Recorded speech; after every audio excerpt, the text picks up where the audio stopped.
আসসালামু আলাইকুম। আজকে অবশ্যই সকল প্রকার সেন্টেন্স নিয়ে আলোচনা করব। যারা নিজে শিখতে চান এবং অপরকে শেখাতে চান তারা পুরো ভিডিও লেকচারটি দেখতে থাকুন। আজকের এই ভিডিও লেকচারটি Khan method SSC English grammar and model questions with spoken system এই বই থেকে না হয়েছে। এখন আসেন সেন্টেন্স কত প্রকার ও কি কি। দুইবার ততোধিক ওয়ার্ড একত্রে মিলিত হয়ে যদি একটি অর্থপূর্ণ মনে বা প্রকাশ করে তাকে সেন্টেন্স বলে। এর অর্থগত বা ভাবগতভাবে পাঁচ প্রকার। এক নম্বর হলো assertive, interrogative, imperative, optative, exclamatory. Assertive sentence হচ্ছে বর্ণনা বা বিবৃতিমূলক বাক্য। ইন্টারোগেটিভ হলো প্রশ্নবোধক বাক্য। ইম্পারেটিভ হলো আদেশ, নিষেধ, উপদেশ, অনুরোধ, প্রস্তাবমূলক বাক্য। অপটেটিভ হচ্ছে ইচ্ছা, কামনা, প্রার্থনামূলক বাক্য। এক্সক্লেমেটরি হলো বিস্ময় সূচক অর্থাৎ মনে আকস্মিক আবেগ, দুঃখ, সুখ দুঃখ, রাগ সূচক বাক্য। এখন আসেন অ্যাসার্টিভ সেন্টেন্স বলতে আমরা কি বুঝি। যে সকল বাক্য একটি সাবজেক্ট, একটি ভার্ব এবং অবজেক্ট থাকে তাকে অ্যাসার্টিভ বাক্য বোঝায়। যেমন দে আর প্লেইং ফুটবল, দে একটা সাবজেক্ট, এটা হলো ভার্ব, এটা হলো অবজেক্ট। এরকম বাক্যগুলোকে আমরা অ্যাসার্টিভ বাক্য বুঝিয়ে নেব। হি ইজ এ টিচার, সে একজন শিক্ষক। হি ইজ ভেরি হ্যাপি, সে খুব সুখী। He has a mobile, that is a mobile on the table, টেবিলের উপর একটা মোবাইল আছে। It is good for health to walk in the morning, সকালবেলা হাঁটা স্বাস্থ্যের জন্য ভালো।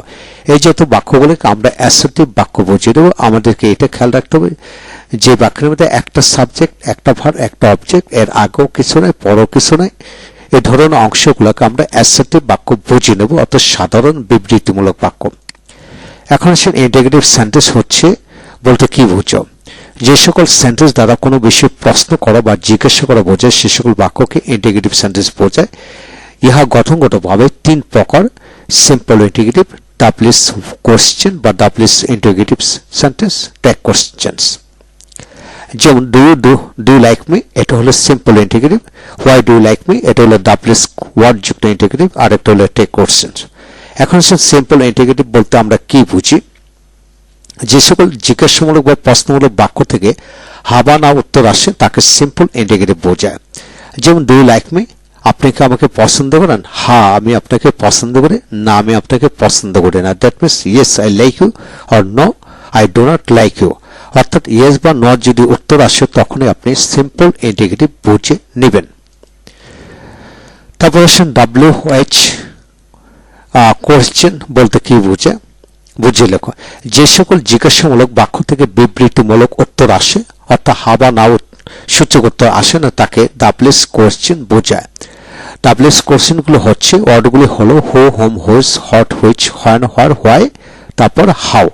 যদিও হাওয়ার মধ্যে ডাব্লিউ নেই তথাপি এটা এর সাথে যুক্ত হয়ে গেছে। এখন আসেন হোয়েন ডু রিড ইংলিশ, তুমি কখন ইংরেজি পড়ো। হোয়াই ডু রিড ইংলিশ, তুমি কেন ইংরেজি পড়ো। এই জাতীয় বাক্যগুলোকে আমরা ডাবলিস কোশ্চেন বুঝিয়ে নেব।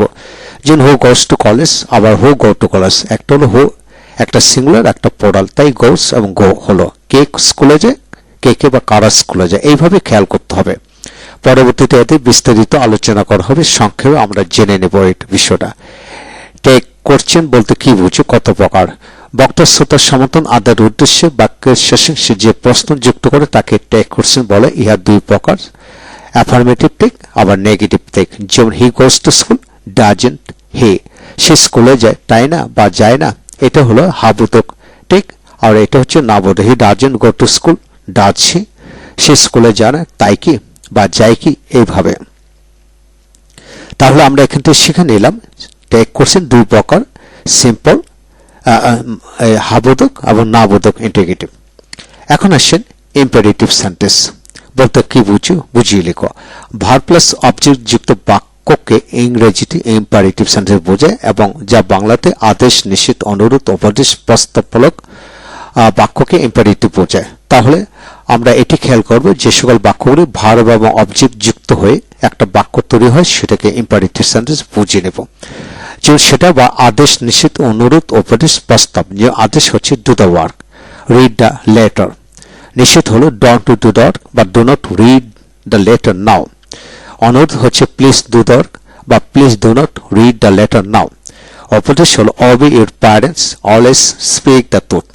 প্রস্তাব হলো let me do the work, আবার let us do the work. অর্থাৎ লেট যুক্ত বাক্যকে আমরা প্রস্তাবমূলক বাক্য বুঝিয়ে নেব। এই হলো ইম্পারেটিভ সেন্টেন্স। এখন আসেন আমরা শিখব অপারেটিভ সেন্টেন্স বলতে আমরা কি বুঝি? তা যে সেন্টেন্স দ্বারা কারোর প্রতি প্রার্থনা, দোয়া, আশীর্বাদ, শুভকামনা বা শুভেচ্ছা বোঝে তাকে অপারেটিভ সেন্টেন্স বোঝে। যেমন প্রার্থনা বা দোয়ামূলক বাক্য হলো মে আল্লাহ ব্লেজ ইউ, আল্লাহ আপনার মঙ্গল করুন। May Allah make you happy, Allah তোমাকে সুখী করুন। May Allah pass you in the exam, Allah তোমাকে পরীক্ষা পাশ করাক। আশীর্বাদ হচ্ছে may you shine in life, তোমার জীবনে উন্নতি করো। মে ইউ বি হ্যাপি, তুমি সুখী হও। মে ইউ হ্যাভ হিউজ, মানে তোমার অনেক টাকা থাকুক। শুভকামনা বা ইচ্ছে হলো I wish you all success in your life, আমি তোমার জীবনের সাফল্য কামনা করি। Best wishes on your birthday, তোমার জন্মদিনের শুভ কামনা রইল। উইশ হিম গুড লাক, আমি তার সৌভাগ্য কামনা করি। তাহলে এখানে শিখে নিলাম প্রার্থনা, আশীর্বাদ, শুভকামনার সূচক বাক্য আলাদা করে দেওয়া হলো। প্রতিটা বাক্য দিয়ে 10, 20, 50টা করে বাক্য তৈরি করলে যদি পড়েন তাহলে পুরো বিষয়গুলো রপ্ত হয়ে যাবে। এখন আসেন এক্সক্লেমেটরি সেন্টেন্স বলতে কি বুঝি, বুঝিয়ে লেখো। যে সকল সেন্টেন্স দ্বারা বক্তার মনে আকস্মিক আবেগ, সুখ, দুঃখ, ঘৃণা, বিস্ময় ইত্যাদি সক্রিয়ভাবে প্রকাশ পায় তাকে এক্সক্লেমেটরি সেন্টেন্স বোঝায়। যেমন সুখ হচ্ছে what a good man your father is, কি ভালো লোক তোমার বাবা। হাউ ইন্টারেস্টিং দ্য স্টোরিজ, গল্পটি কি মজার।